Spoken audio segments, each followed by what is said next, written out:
do or die for UMNO Selangor in next general election.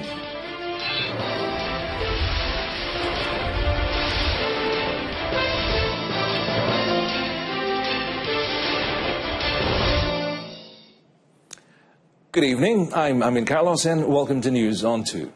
Well, Prime Minister Dato Sri Najib Tun Razak today highlighted the proven success of the many high-impact projects which has lifted the economic conditions and benefited various communities, particularly in the rural areas. Now, he added that this proves Barisan Nasional (BN) always has the welfare of the people at heart. Dalam World Economic Forum sebut, Malaysia ini negara ke-25 paling berdaya saing di dunia. Majalah Forbes antarabangsa, Malaysia ini destinasi pelaburan terbaik di Asia. IMF, World Bank telah revise dia punya unjuran perkembangan ekonomi negara kita. InsyaAllah dia kata tahun ini boleh menghampiri 5% hari ini, tahun ini. Dato Sri Najib has also stressed that changing the existing government was not a guarantee or the best solution to all problems, as it could also be detrimental to the nation and the people. He said the people should take a lesson from the rise of the people of the Arab Springs that saw many Middle Eastern countries such as Iraq now in turmoil. Seburuk-buruk Saddam Hussein, dia kata, lebih baik zaman Saddam Hussein daripada hari ini. Sebab apa dia tanya? Sebab sekurang-kurangnya saya ada kerja. Sekurang-kurangnya anak saya boleh ke sekolah.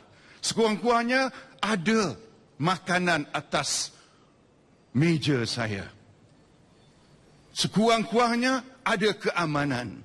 Tengoklah, hancur segala-galanya. Hancur lebur Iraq hari ini, dia kata. Itu dia. Itu dia. Menukar kerajaan, menjatuhkan kerajaan, tidak menjanjikan keadaan yang lebih baik. The Prime Minister said this during his address to the Lipis UMNO Division Delegates Conference at the Dewan Jubilee Perak Sultan Haji Ahmad Shah, Kuala Lipis today.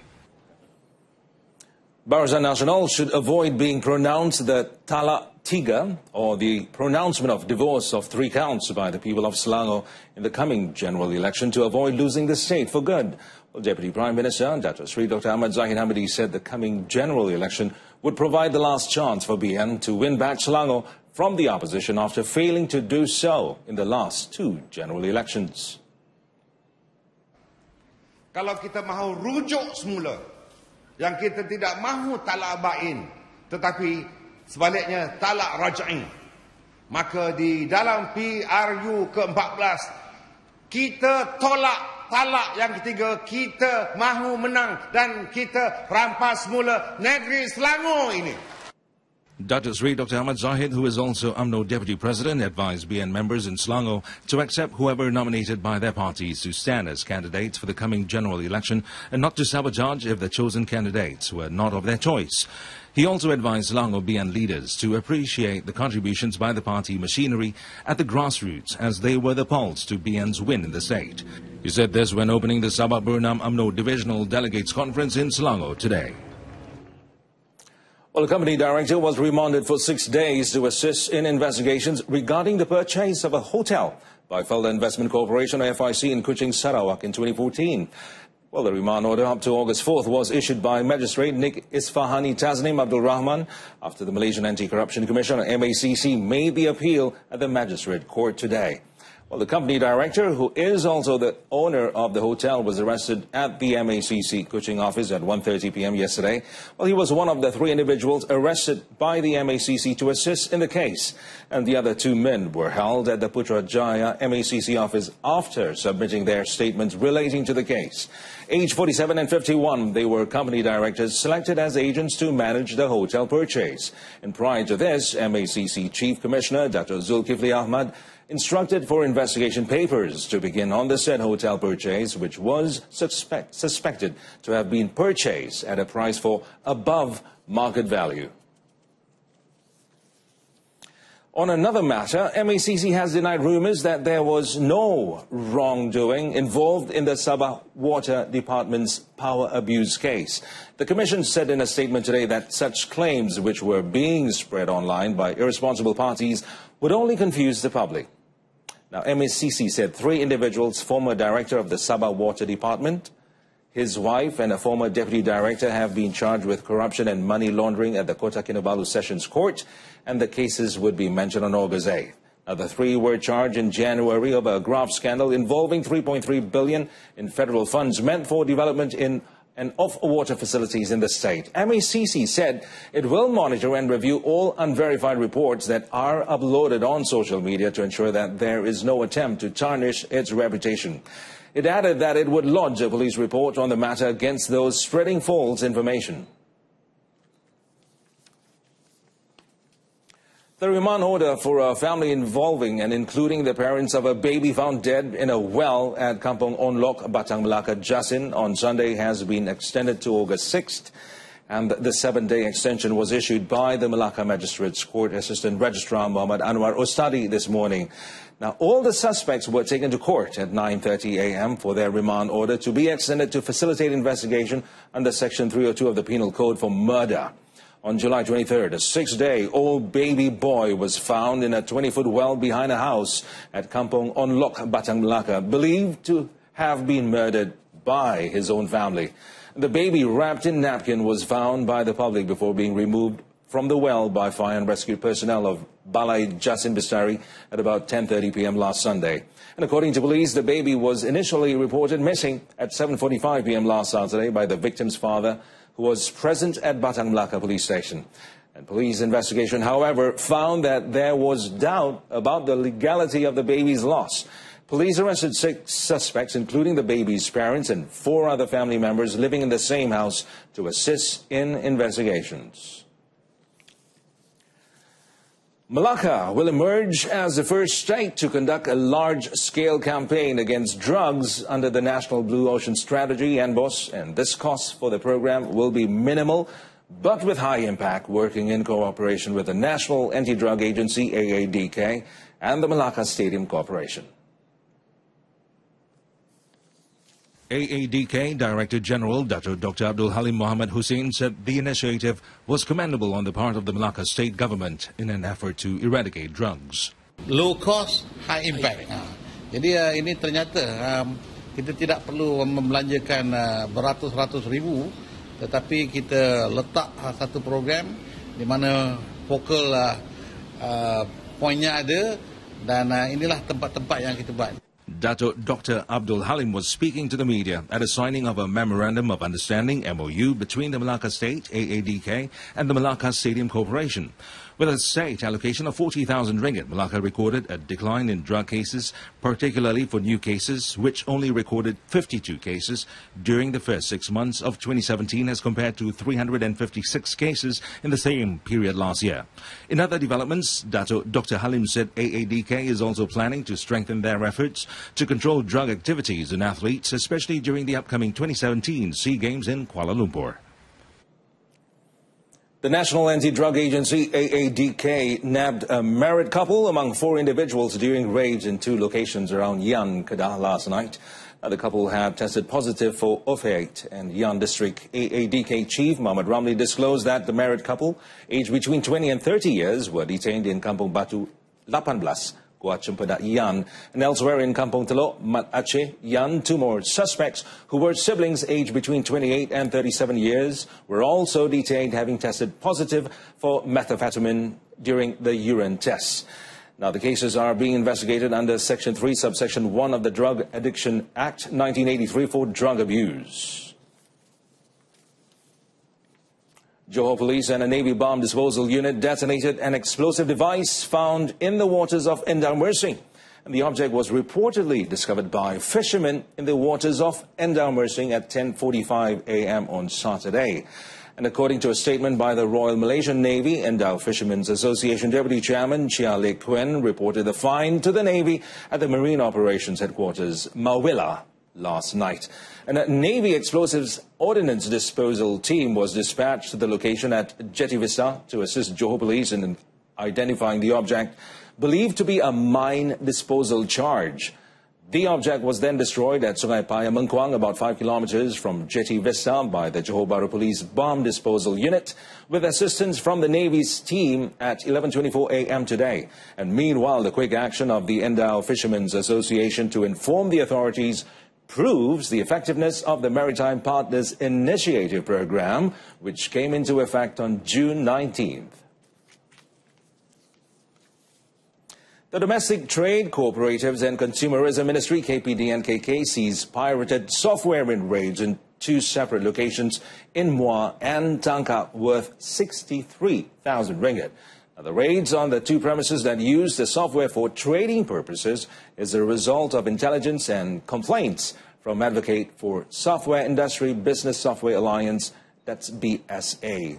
Now, the head of KPDNKK in Muar, Nur Azmi Laminsa, said that in the first raid on July 24th, the ministry seized 2 computers with seizures amounting to 17,000 ringgit in the first premise in Kesang Tangkak. And the second raid on July 25th in Bandar Muar found as many as 6 pirated software that were used for the purpose of design and management of buildings. In that raid, the ministry seized 2 computers with goods seized worth 46,000 ringgit. Licensed software included Microsoft Word, Photoshop, among others, were seized, said this after briefing the media in Muar, Johor. 22 guest relations officers, or GROs, from Russia, Vietnam and Indonesia were among 31 people detained in an integrated anti-vice and gambling operation code named Op Noda and Op Dadu at a 3-star hotel in Kuala Lumpur last night. And all those detained were between the ages of 19 and 32. Dang Wangi Police Chief HCP Muhammad Shukri Kaman said 9 men believed to be gamblers and caretakers of an illegal online gambling center operating at the hotel were also detained during the 4-hour raid. And during the same operation, police raided an unlicensed online gambling center and detained 4 gamblers and 5 caretakers. Police also seized several slot machines and computers. The case is being investigated under Section 48, Subsection A of the Common Gaming Houses Act 1953, Section 6, Subsection 1, Sub C of the Immigrations Act 1959, and Section 372B of the Penal Code. And almost 5,000 contestants took part in the Rock Solid Pink Walk and Run 2017 event held in conjunction with the campaign aimed at stopping sexual exploitation towards children at Padang Merbok, Kuala Lumpur today. Now, apart from creating awareness, the Walk and Run event is also aimed at collecting funds for various organizations or bodies to prevent and care for sexually abused children. The event, which began at 7 a.m., was organized by the UMNO Puteri movement under the Professional Legal Bureau and Non-Governmental Organizations, NGO, together with the Rizqa Foundation. UMNO Puteri movement chief, Datuk Mas Irmiyati Samsudin, said between 2010 and May 2017, almost 23,000 children in Malaysia were involved in sexual violence, which include being raped and molested. Ramai daripada bangsa hari ini, mereka takut untuk kehadapan. Mereka takut untuk menyuarakan tentang apa yang berlaku pada diri mereka. Mereka kanak-kanak, siapa yang percaya cakap mereka. The campaign is also expected to increase the awareness and education towards sexual assault, especially among parents. It's very important for us. It's very encouraging to see young people that they coming in the morning, early in the morning, in the weekend, all coming to run for this cause. I myself, I have 2 daughters, and I wanted to thank personally everyone here because they're running for my daughters, I feel. The Puteri UMNO movement had also contributed a sum of 10 million ringgit to the Protect and Save the Children Association.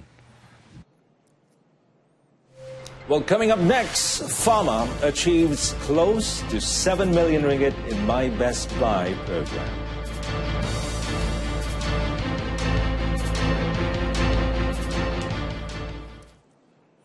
The Federal Agricultural Marketing Authority, Pharma, recorded sales amounting to 6.91 million ringgit nationwide as of July 20th through the My Best Buy program.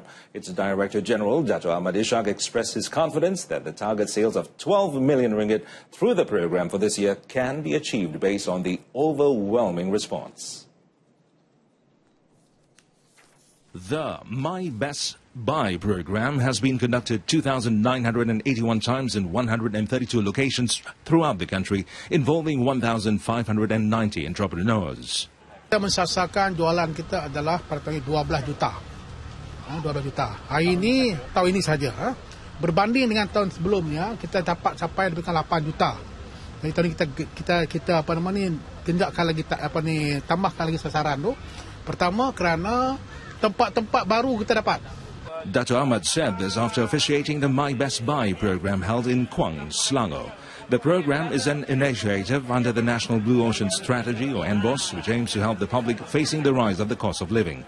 Through the program, consumers get to save up to 20% for fresh produce. About 1% of Hajj pilgrims are facing delays in their departure to the Holy Land because their visa application and are still being processed. Now, it is understood that the lag is the result of a high number of visa applications sent to Saudi Arabian authorities by prospective Hajj pilgrims from across the globe. And in a statement provided by Tabung Haji, the visa issuance process for Hajj pilgrims is a highly detailed process, with authorities having to scrutinize each applicant's particulars, including their place of stay in Mecca and also Medina. The statement said Tabung Haji and the Saudi Arabian Embassy are working together to solve this issue. It added that the Saudi Arabian Immigration Department has been working every day, including the weekends, to process and proceed with visa issuance for Hajj pilgrims. And Tabung Haji also apologized to the pilgrims for their delay and requested that they be patient as the visas are being processed. It said the pilgrims will be flown immediately once their visas are approved. Malaysia will share more intelligence on the Daesh militant group with Saudi Arabia following the failed missile attack aimed at Mecca on Thursday. Defense Minister Dato' Sri Hishamuddin Tun Hussein said he and Saudi Crown Prince Mohammed Salman, who is also Defense Minister, have agreed to swap information to tackle the rising threat of terror groups in the region. Bila ada kaitan dengan dua kota suci ini, kita tak berbelah bagi untuk bersama-sama dengan mereka mempertahankan Mekah dan Madinah. Sebab itu saya harap bahawa usaha ini akan berterusan dan kita kena buat perancangan yang rapi lebih-lebih lagi dalam musim haji ini. He said this after opening the Bandar Tun Razak UMNO divisional meeting in Kuala Lumpur today. Saudi Defense Forces intercepted a ballistic missile 69 kilometers from the Al-Wazliyah area in Thai province, Mecca, on Thursday. The Burkan-1 ballistic missile, reportedly launched by Houthi rebels in Yemen, did not claim any lives. And with that, we conclude this evening's News on 2. In our top story, do or die for UMNO Selangor in next general election. Join us again at 12:30 tomorrow afternoon. I'm Amin Carlos. Thanks for watching.